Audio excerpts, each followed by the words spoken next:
Hi, my name's Kim and I work for the Early Years Alliance. Today I'm going to be explaining a little bit more about one of the 3 characteristics of learning in the early years, playing and exploring.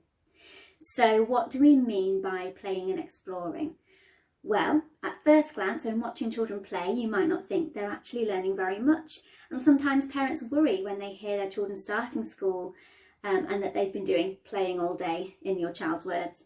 But actually, playing and exploring underpins so much of children's learning, especially in the early years. So giving your children opportunities to play and explore using open-ended activities helps them to find out and explore the world around them.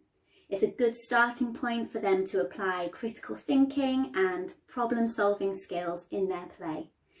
Therefore, it's really important that we as adults make sure there's plenty of opportunities and plenty of time for children to play, making sure that they've got time that's not going to be cut short from going out to run an errand or to do the school run, but they have got a significant amount of time to play without having to finish before they're ready. As adults and parents, we are the first educators in a child's life.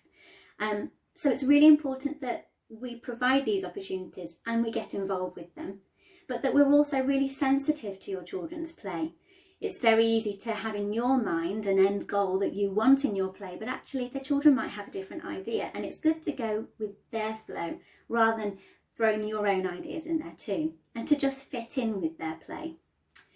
Also, while you're playing, it's really important that you can model and explore yourself, talking out loud about what you're doing and what you're thinking, and also encountering problems yourself so that your child can see that it's okay to make a mistake, it's okay for problems to arise, and how they can go around fixing them as well.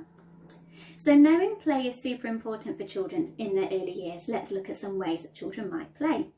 So starting from birth, children are curious and they explore the world around them using their senses, taking in what they can see, what they can hear, what they can smell, what they can feel. So, for example, you can start off by putting a few bits and bobs out for your baby. You could lay them on some nice colourful material. You could lay them on some soft blanket. And you can give them lots of different objects to have a go at playing with. Maybe different coloured balls, balls that can flash, balls that feel different, balls that are squishy, and they'll hold them, touch them, feel the different textures that you're giving to them. Mirrors are fantastic. Babies love to look at their faces. You can give them things that make sounds. You can make your very own interesting sensory bottles at home, filling them with things that make sounds, full of different colours, things that are really interesting to your baby. You can give them natural materials that you find out and about. We've got pine cones, conkers this time of year are fantastic, leaves, feathers, all of those things that you might even find in your house that aren't interesting to you, but a whisk can be an amazing thing for a baby to play with. They can be fascinated for hours. So don't be afraid to give them household objects. Do be aware that children do like to put things in their mouth, and you need to make sure that what you give them is safe to play with, and also that you supervise them while they're playing. So sensory activities are a great way for your baby, your toddler, to find out about the world around them using their senses. There's other ways that they like to play and explore. They could also play and explore, and this is what I love to play with, Play-Doh.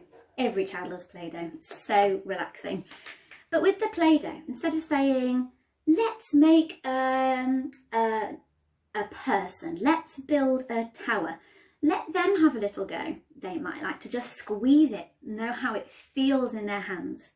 They might want to have a little go at rolling it. They might want to know what happens if they do this.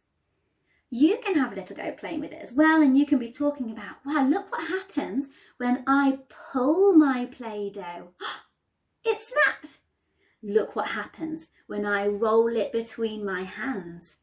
Can you roll it between your hands?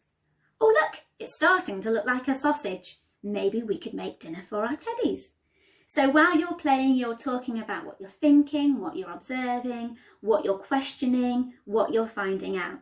So Play-Doh is a great thing to play with your children. We also know they love playing with sand. They can spend hours in sand. So I have some sand here. Children often quite like to pour, they like to build, they like to get messy. They like to get their hands in and know how the sand feels. If it's wet, it feels different to when it's dry, so make sure you give them different opportunities to play with different textures as well. They might start filling up a pot. They might fill it with a big scoop and realise that's different to when you fill it with a small spoon. They might have a little go at building their very own sandcastles, and you can show them and talk to them about how to build them too. They might fill up their pot and start stirring and start making you some porridge or some breakfast or some soup, and then you have to pretend to eat it very nicely. So talking about that, they're then moving into role play, and role play is a way for children to make sense of some of the routines, some of the roles, some of their experiences that they have in the world. So they might like to role play a teddy bear's picnic, for example. So here's our teddy bears. And our teddy bears today would like to have some dinner, and you can give them bowls from the kitchen. So here's some bowls that your children might have their dinner out of, giving them a spoon. Or who's going to have the big spoon, who's going to have the little spoon, I can't decide. Your child might think about what they're doing. Are they going to give the big spoon to the bigger animal? Do they need a spoon? Do they drink in a different way? Maybe elephant's going to use his trunk. It's up to your child to decide during their play how they're going to act it out and move forwards. In their kitchen, their plate might be a plate for dinner. But plates can then turn into something else. Children like to use objects in different ways. So here, it could become a steering wheel for the bus. So we're no longer having tea, we're on the bus. And I've become a bus driver. Off we go. But then they might also need something else. Oh, I'm going shopping now, so I need my phone. Now you and I know this is a brick. Your child will probably know it's a brick too, but while it's a phone, then probably not going to be building with it. It's not going to end up in the water tray or in the sand. It's their phone. These are the buttons. They're going to make a phone call. Hiya. They might pop it in their bag because they're going shopping. So while they're acting out these different ideas, using objects in different ways, they're also building in another skill. They're learning how to control their impulses.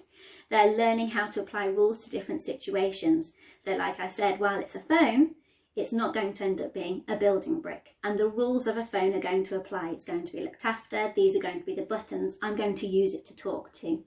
So children through their play are not just exploring their senses of the world, they're also making sense of the world. They're making sense of the rules of the world that they live in, and they're trying to apply them to what they know into their playing situations. So children get so much out of learning, which is why it's so important in the early years that we give them these opportunities. There's lots and lots of videos on our Early Years Alliance YouTube channel about your child's development, and lots of ideas for sorts of activities that you can use in your child's play with them at home. Don't forget to also pop onto Family Corner, www.familycorner.co.uk.